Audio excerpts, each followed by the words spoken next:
Welcome guys. Disney's earnings call was yesterday and it was a doozy. It's gonna be full on headlines for this for, I don't know, probably the next 2 days, I would imagine. Not just me, I mean generally. And dismantling some of the nonsense that Bob Iger said. One of the nonsense that he said, and it is true nonsense, was that Marvel is going to be focusing on the strong franchises moving forwards. What are they, Bob? Because you killed off every single character, essentially, that people enjoyed in a mass sprint towards the gynification of the MCU. I mean, that's what you did. The characters that people really enjoyed, the characters that put bums on seats for you as a company, are gone. You killed them. Bizarre. Absolutely bizarre. And not only that, Bob Iger just buries his head completely in the sand when it comes to film and TV. Massively in the sand. So we're going to look at this particular part at the moment. And then I've got some other videos dropping today on some of the other subjects because it's a shit show basically. And if I was to cover it all in one video, I mean, it's hours. It would be hours. Way too long. Way too long. But let's take a look. Hit subscribe if you're new here, folks. Turn the bell notifications on. And please do follow me over on Twitter at Misstate Reviews.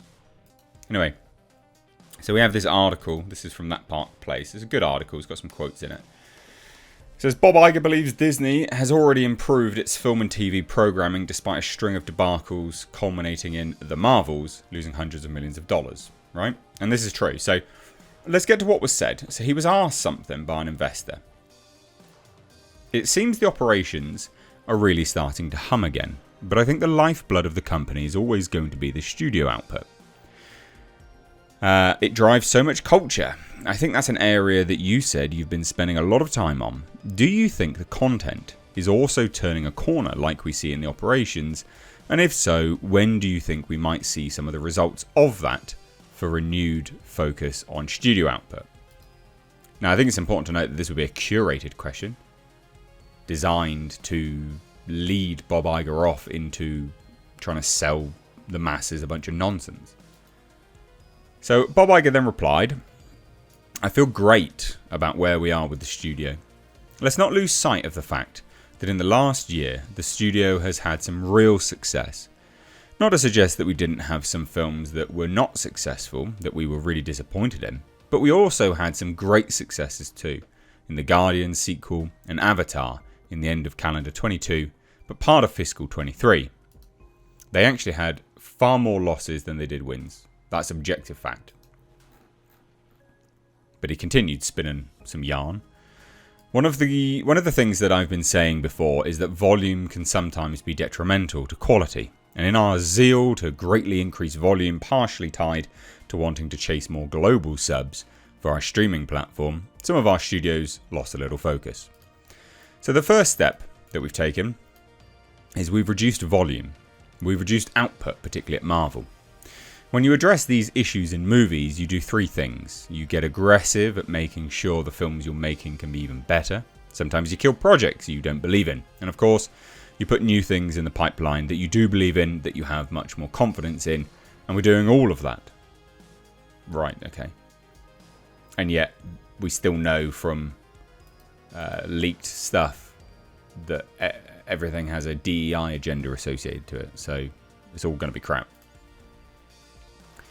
I've also observed over the years that managing creativity is best done with great partnerships, and I have established great partnerships with the people at our company that really manage our creativity. Alan Bergman at the studio, Dana Walden at the television side, Jim Pitaro at ESPN, and the partnership that Alan and I have is a strong one, and we believe the time that I am now devoting to this and the attention that the two of us are giving this business not only will bear fruit, but it's already starting to. It's not, but fine.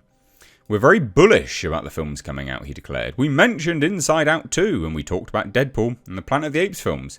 We feel good about that. And obviously, at the end of the calendar year, we've got Mufasa, prequel to Lion King. We're very excited about the addition of Moana, which was the #1 streamed movie across all streamers in the US in 23, and has had over 1 billion hours of consumption in Disney+, and that's now going to be released in November. Cool. They're making a sequel to Moana, by the way. which actually was supposed to be a Disney Plus series. And then they've gone, shit, we need some money, let's make it a movie.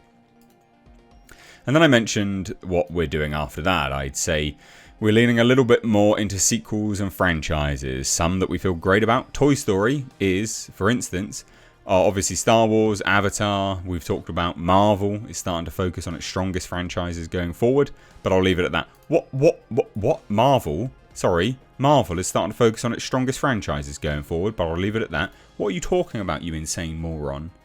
What franchises does... What does Marvel actually have? You killed Tony Stark. You killed Captain America. Hulk's a bitch. What do you actually have going forward? Like, it's a genuine, sincere question. What do you have? Loki, you put him in the centre of the time stream or whatever. So Loki's not around anymore. What do you actually have? Because I'm at a loss for what is appealing to people. The guy is utterly deluded. I bet you anything, and I do mean this sincerely, just wait. I genuinely think they're going to try and resurrect everyone. I bet you anything. And I know loads of people are like, yeah, of course they are. Yeah. Insane. What a great admissions of defeat. I think given the environment and what it takes to get people out of their homes to see a film, doing that, leaning on franchises that are familiar, is actually a smart thing. So we've got work to do still. We're not resting on our laurels or sitting on our hands. We're working hard at it. But I feel quite good about the trajectory. You're an idiot. Everyone's an idiot that believed this. So a few things that's quite funny. According to the numbers, Walt Disney Studios only garnered 16.17% of the US market share, which is down over 2% from 2022. That's not good. And they also released 3 more films. So they released more, but they're down. Interesting. The highest grossing film in the domestic market was Guardians of the Galaxy Volume 3, which only brought in $358.9 million. Guardians of the Galaxy Volume 2 grossed $457.6 million back in 2017. And the first film grossed $333.7 million back in 2014. It's actually also important to note, between Volume 2 and Volume 3, even though Volume 2 was higher and Volume 3 was less, it's actually even worse by comparison to that when you adjust it all for inflation. And the same with Avatar. So Avatar: The Way of Water, it did underperform by comparison to the original Avatar in the United States. So it only took $684 million at the domestic box office, while the original, and I say only because it is important, the original grossed $785.2 million back in 2009. So a whole $100 million more the first one took, and then it's actually way more than that when you adjust for inflation. It's significantly more than that.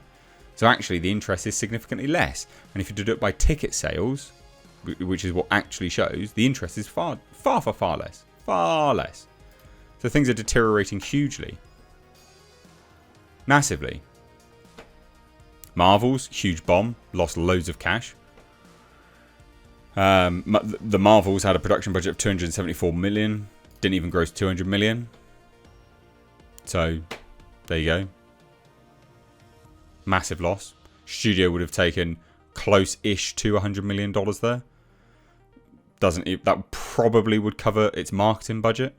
So it probably lost about $274 million overall, because that's production budget. Dial of Destiny, awful film. Only did $381.5 million worldwide. Estimated production budget of $300 million. Awful. Huge marketing budget. It was actually more than that as well, $300 million.